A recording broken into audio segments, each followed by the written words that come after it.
I made it absolutely clear to them that if they destabilize Gibraltar, they destabilize an important region where they have significant strategic interests, and that therefore anything that impacts on Gibraltar will have an indirect impact on them. And sorry, if I can just preempt what you're going to say to the UK government, what is it?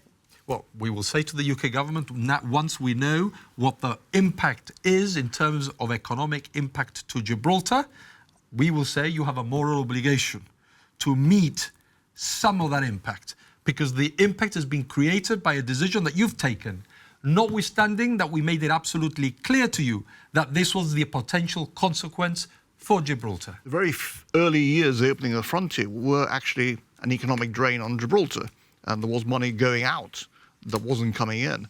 So there can be very dangerous short-term impacts of these kind of measures. And, you know, the UK government does have a moral responsibility in the case where they are damaging our economic self-sufficiency.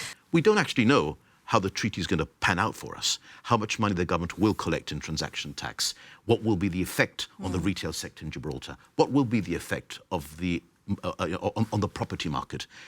We think we know the likely impacts, but until it happens, there are big question marks. And I think what the UK has failed to do is give us a little time, a year or two, to basically allow us to see how that beds in, allow us to see how a huge change in the way that Gibraltar interacts with the hinterland actually pans out in practice. And that is regrettable. But in terms of diversification within gambling, it's quite clear that we're now at that stage. The UK market is not that attractive.